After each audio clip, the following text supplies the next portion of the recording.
Bonjour. Ce Shabbat, nous sommes la paracha de Balak. Nous savons très bien que Balak, roi de Moab, nous savons qu'ils se sont un peu oppressés et donc il va demander conseil avant tout. Il va vers Midian en demandant, en sachant que Moshe Rabbeinu a gagné des guerres auparavant, et il va se renseigner réellement comment combattre Moshe Rabbeinu. Et on lui a répondu comme quoi que la meilleure bataille pour contraindre Moshe Rabbeinu, c'est par la béfive, par la bouche. Donc il a trouvé Bilam, le prophète Bilam, qui est une équivalence de l'opposé de Moshe Rabbeinu, un prophète des nations du monde. Et ce qui est intéressant de voir, c'est que lorsque nous voyons, avant d'arriver à la paracha de Balak, depuis la paracha de Béalotra, nous voyons que le peuple juif en train de se plaindre. Béalotra, parachat Shlach, parachat Korah, parachat Rukat. Les juifs se plaignent une fois de l'eau. Il y a les Meraglim, les explorateurs. Les Juifs, Moshe Rabbeinu l'a dit, j'en ai marre, j'en peux plus. Organina, il demande à Dieu, fais-moi disparaître. Moshe Rabbeinu n'en peut plus. Les Juifs n'arrêtent pas de se plaindre. Est-ce que tu nous as amenés dans ce désert pour nous tuer? Et là, on arrive soudainement dans la paracha de Balak, où c'est totalement le contraire, où Bilam était employé de Balak pour venir maudire le peuple juif, et c'est l'inverse. Il commence à donner des éloges, des bénédictions, des malédictions se sont transformées en bénédictions. Il y a quand même quelque chose qui est quand même étonnant. Toutes les parachutes auparavant, nous, le peuple juif, Moshe Rabbeinu, il n'en peut plus de ce peuple. Et là, soudainement, un non-juif, il trouve que ce peuple il est extraordinaire. Tellement qu'il est extraordinaire que la vérité, il donne des éloges, il fait des prophéties, et réellement, il parle du bien des Juifs. Il y a une phrase connue, jusqu'à qu'une phrase d'un non-juif est rentrée dans le Sidour, que tous les jours, certaines synagogues le mettent à la porte de la synagogue, dans nos Sidourim. Cette phrase qui s'appelle « Motavu matovu oalecha Yaakov » Mishkenotecha Israël. Qu'est-ce qu'elles sont belles tes tantes, Jacob. Alors, ça c'est qui? C'est Bilam qui l'a prononcé. Et ce qui est intéressant, qu'est-ce qu'il y a de beau qu'il a vu Bilam, qu'il n'y a pas chez les autres? Rashi, il vient et dit Al shera'a pitrehem she'enam mechuvanim zemul ze. Il a vu que finalement, leurs portes n'étaient pas dirigées l'une face à l'autre. Vous savez très bien, dans le monde entier, il y a la loi du voisinage. Il faut une distance pour construire un immeuble face à un autre. On considère, je pense, je ne suis pas professionnel à la matière, mais il faudrait peut-être 6 mètres. La même chose, lorsque on construit quelque chose, une fenêtre, une porte, il faut une certaine distance par pudeur, par tsniout. Et Bilam a vu que les Juifs étaient pudiques. Alors, finalement, si on réfléchit bien, il est intéressant de voir que Bilam, il a vu cette qualité. La pudeur, ici, c'est pas avoir honte. Chacun, il a besoin d'avoir une forme d'intimité. Quelqu'un qui n'a pas d'intimité, c'est un animal. Il y a des choses qu'on peut faire publiquement. Et il y a des choses qu'on n'a pas le droit de faire publiquement. Pas parce qu'on a honte, mais parce que chacun, il a une intimité. Et Bilam a vu que chez les Juifs, ce peuple, il a une intimité. Ça, c'est le premier texte littéral de Rashi. Nous pouvons voir que dans la Torah, tout le monde le sait, Pardes, Pshat, Remez, Drouj et Sod. Il y a le sens littéral, il y a le sens allégorique, il y a le sens secret. Alors, et dans la Torah, on voit ici que, sens allégorique, on voit très bien que il y a un autre commentaire qui explique ici, quand Rashi dit ici que leurs portes ne se dirigeaient pas l'une face à l'autre, la Gemara, elle dit « Lo yiftach adam petach neged petach, chalon neged chalon ». La Gemara Baba Batra. On voit ici qu'un homme n'a pas le droit à sourd de faire une fenêtre face à une autre fenêtre. Pourquoi? Il y a un rabbi, qui était un des petits-fils du Baal Shem Tov, Rabbi Nathan de Braslav, lui, il donne un autre pirouche. Il explique en réalité que, comme vous le savez, chacun, il y a des gens qui aiment prier à voix haute, il y a des gens qui aiment prier à voix basse, il y a des gens qui aiment prier vite, il y a des gens qui aiment avec une telle mélodie. On n'a pas le droit de dire, lui, ce qu'il fait, c'est pas bien, et moi, ce qui est bien, je fais très très bien. Un, il doit taire l'autre. Je suis désolé. Lui, il a vu un commentaire, il dit « Chez En, pitrem chez zemulze ». C'est-à-dire que finalement, on a tous se dirige, notre porte, elle est face au ciel.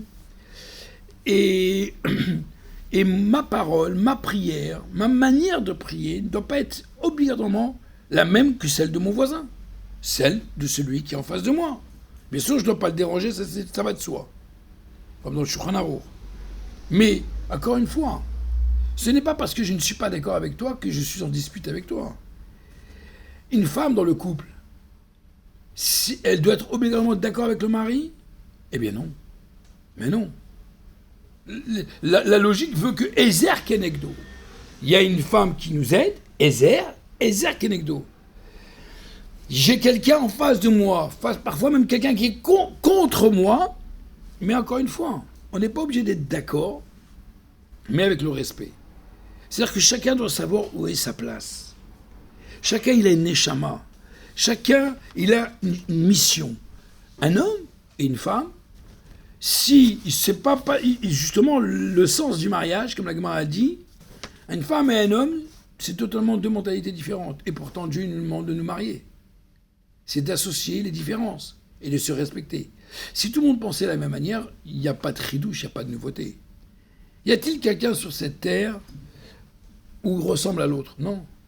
Il n'y a pas de jumeaux absolus. Pourquoi? Parce que chacun a sa particularité. Chacun a une raison d'exister. Chacun apporte quelque chose dans ce monde. Mais on est tous une part de Jacob, de Yaakov. On voit également que le commentaire supplémentaire, un autre commentaire, sur la notion que leur maison ne se dirigeait pas, leurs portes et leurs fenêtres. Parfois, je peux aller chez des amis, chacun va chez des familles, chez des amis. Lui, il a une voiture comme ça, lui, il a une très belle salle à manger, très belle cuisine, très belle maison. Alors, je suis très énervé que l'autre, il a ce que moi, j'ai pas. Je suis très énervé qu'il a un plus beau costume que moi. Ou des fois, on va à une bar mitzvah, alors ou un mariage, chacun va chercher comment moi je vais marier mes enfants, il faut que je fasse quelque chose que les autres n'ont pas fait. Pourquoi? Comme ça. Sinon, je ne serais pas considéré comme quelqu'un d'important. Malheureusement, l'erreur de ce siècle, on est obligé de trouver, de faire quelque chose, ce que l'autre n'a pas fait. Pour que tout le monde sache, ah, j'ai été à une bar mitzvah, ah, j'ai été à un mariage, pas comme le tien. Malheureusement, et parfois, malheureusement, lorsqu'on construit sur cette base nos fêtes, malheureusement, c'est un sondage qu'on peut voir de nos yeux, ça ne se termine pas toujours bien, malheureusement. Il faut savoir que non. N'attends pas d'être ce que l'autre il est. Sois toi-même. Et c'est ça que Bilam il dit. J'ai vu qu'ils ne se regardaient pas l'un à l'autre, ni les fenêtres, ni les portes. Chacun il a ce qu'il a, Baruch Hashem. On doit être content de ce que l'autre il a. On doit être heureux de ce que l'autre il a. On doit être content. Je ne sais pas parce que je vais être jaloux de ce que l'autre il a, que ça va plus m'enrichir, bien au contraire. On voit également un autre commentaire. On voit ici très bien que la Torah nous dit ici pétard. Pétard, ça veut dire une porte, mais pétard, ça veut dire une bouche. Eh bien, il y a des fois des gens qui veulent... Des fois, on voit des juifs qui étudient dans les yeshivot, dans les écoles. Des fois, il y a des rabbanim. Un rave, il peut ne pas être d'accord avec un autre rave. Mais je suis désolé. Il n'a pas une raison d'être contre telle personne. Un juif n'a pas de raison d'être contre un autre juif. Pour dire être contre, pourquoi? Comme ça, parce que je l'aime pas. Comme ça, je veux être contre lui. Alors, être contre pour être contre. Non. Je suis désolé. Les marloquettes, les disputes, les histoires, il y en a partout. Il y en aura toujours jusqu'à l'avenue du Mashiach. C'est pas ça qui a manqué dans l'histoire de la Torah avec Moshe Rabbeinu. Hein. Donc c'est pas nouveau. On n'a rien créé. Mais ce qu'on peut voir ici, c'est que Bilam, il a vu que les gens, c'est pas qu'ils se disputaient l'un à l'autre, exprès les canter, comme la Gemara a dit, pour te casser, pour te briser, pour te faire du mal. Tu as le droit de ne pas être d'accord avec moi. Je te respecte. Tu as tes raisons, j'ai mes raisons. Mais on doit se respecter. On doit avoir, ça s'appelle Machloket Leshem Shamaim. Donc on voit d'ici, les amis, réellement, différentes manières de comprendre ce pasuk de ce que Bilam il a vu dans le Ham Israël. Alors, il y a également un autre point intéressant. Pétar, c'est une porte également. Bilam il a vu que chez le Ham Israël, qu'est-ce qu'il demande Hachem au Bnei Israël? Pétachli, qui pitrochel machat, ouvrez-moi comme le trou d'une aiguille, et moi je vous ouvrirai comme les portes du Beth Amikdash. C'est intéressant de voir que Bilam il a vu que chez les Juifs, un Juif il veut avancer une petite chose. Dieu ne demande pas beaucoup, il demande un petit effort. Un petit effort qu'on est capable de faire, pas quelque chose qu'on n'est pas capable de faire. On ne va pas demander quelque chose à quelqu'un de faire quelque chose qu'il n'est pas capable de faire. Mais qu'il prenne quelque chose, qu'il fasse quelque chose comme le trou d'une aiguille. Et là, Dieu va lui ouvrir tout. C'est ce que Bilam, il a vu. Que les portes, chez Enam Moul Elzé, les portes de Dieu et les portes des Juifs n'étaient pas égales. C'est-à-dire que chacun, il savait très bien qu'est-ce qu'il devait ouvrir. On voit également dans la Chassidoute, quand lorsque le verset dit « Matuvo Oalecha Yaakov, quelles sont belles tes tentes ?» Pourquoi il dit « Oalecha » ta tente? Pourquoi il ne dit pas « Oel » la tente?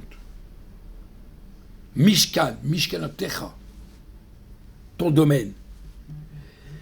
C'est intéressant de voir que Oalecha, chacun, dans le judaïsme, il y a deux sortes.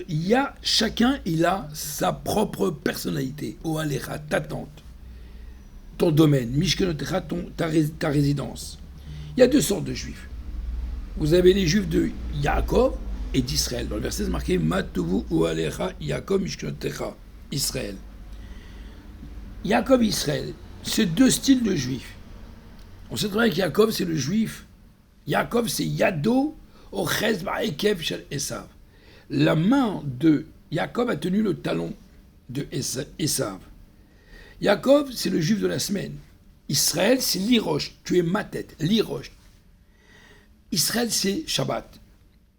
Dans le terme du verset Oel et Mishkan, Oel, c'est plus de manière temporaire.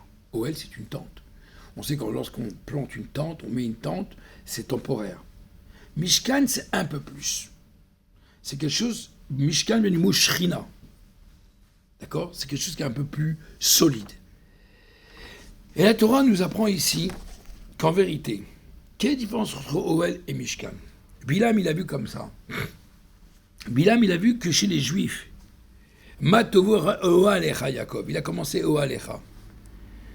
Dans la vie, on est confronté malheureusement à des grandes tentations depuis que le monde il est monde. Mais c'est pas grave. Ça fait partie du jeu de la vie, ça fait partie que Dieu a créé le monde comme ça. Si Dieu il voulait que les gens soient parfaits, je vous garantis qu'il aurait créé un monde parfait, il aurait enlevé le mauvais penchant et c'est terminé. Pas du tout. Dieu a créé dans ce monde des défis. Et nous sommes comme la lune. Parfois, elle est pleine, parfois, elle n'est pas là. Et elle commence à venir, et elle augmente, et elle diminue, elle augmente. C'est les Juifs. Le peuple juif, il est toujours confronté à des changements.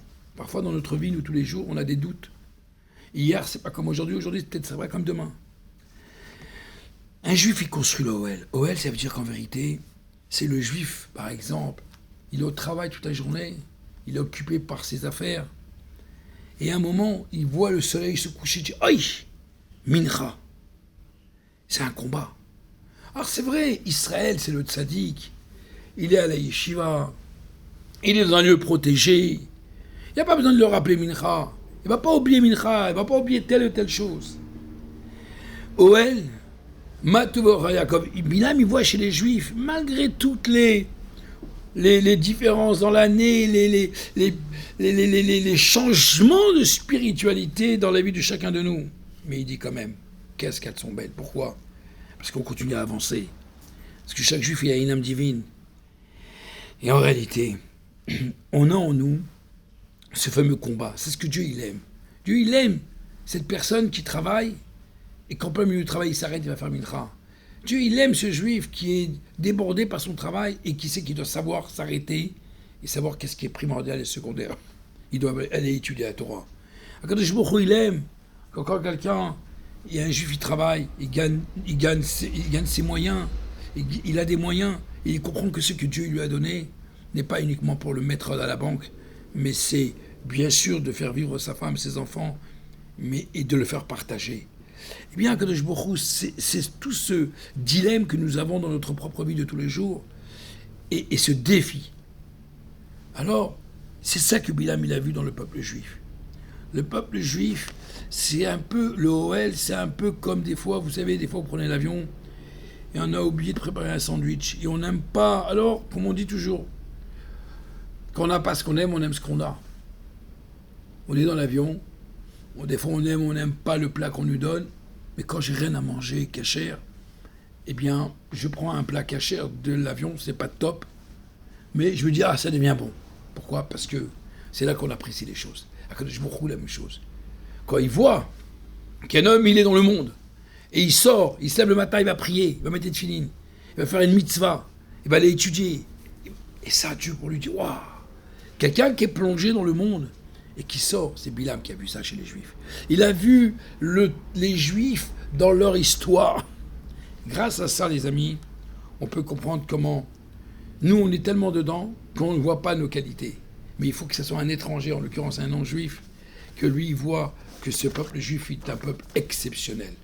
Alors gardons cette idée, sachons qui nous sommes nous, et en sachant qui on est, alors on peut aller très très loin. Merci beaucoup.